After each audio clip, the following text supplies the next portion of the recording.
И вот итог рейтингового голосования по федеральной программе «Комфортная городская среда» нацпроекта «Жилье и городская среда». Из 54 представленных территорий жители Ингушетии выбрали 24, которые будут благоустроены уже в следующем году. Более 60 тысяч человек приняли участие в голосовании, что свидетельствует о высокой гражданской активности и заинтересованности населения в улучшении качества жизни в своих городах и селах. Если в 2021 году планка была установлена на уровне 45 тысяч голосов, допустим, мы ее достигли, перевыполнили, порядка 52 тысяч голосов, около 53 тысяч голосов тогда собрали. В текущем году планка была установлена на уровне 62 тысячи голосов, тоже с небольшим перевыполнением, 62 992 голоса мы собрали. То есть работа велась активно. Во всех 9 муниципальных образованиях были подключены и средства массовой информации, и главы муниципалитетов давали интервью, и волонтеры наши через комитет молодежи помогали нам, Центр добровольчества. Уже несколько лет подряд жители республики сами выбирают те территории, которые нуждаются в благоустройстве. Это прежде всего места, где они проводят свой досуг, где живут и отдыхают. Реализующаяся программа – это прямой диалог между властью и населением, возможность влиять на развитие своей малой родины. Отметим, что в текущем году у нас федеральные средства, федеральные плюс региональные средства, бюджетные средства в общей сумме это 149,5 миллионов рублей. Благоустройству подлежат 23 общественные территории, ну и плюс один конкурсный объект в городе Назрань, там 103 миллиона, город Назрань подавал благоустройство территории в районе пруда на конкурс среди малых городов. Грант они защитили, мы совместно принимали участие в этой заявке. Поэтому чисто если не брать конкурсный объект, это 149 миллионов рублей на 23 общественные территории в текущем году.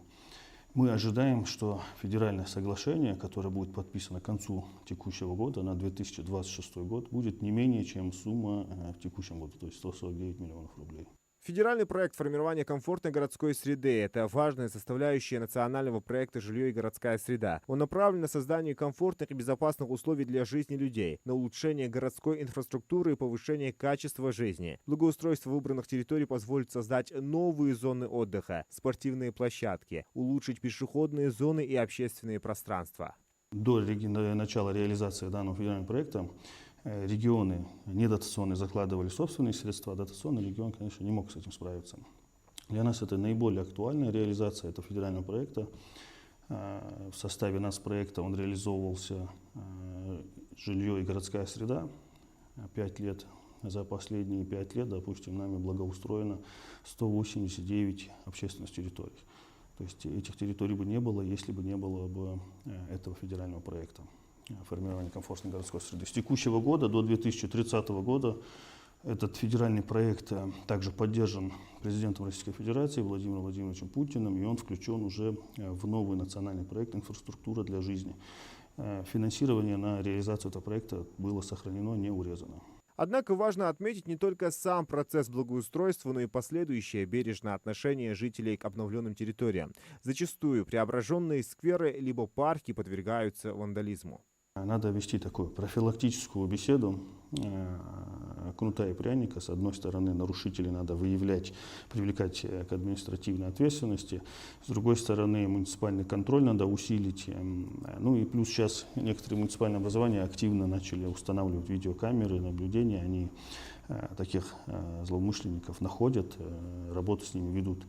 Мне кажется, те люди, которые этим занимаются, они не смотрят наше телевидение и не прислушиваются ко всяким обращениям, и там нужно только наказывать.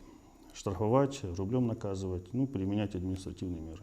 На 26-й год территории уже определены. Жители могут ознакомиться с результатами голосования на портале za.городсреда.ру. Нацпроект уже под новым названием «Инфраструктура для жизни» будет реализовываться до 30 года. А в мае следующего года представит новые территории на голосование для их благоустройства в 2027 году.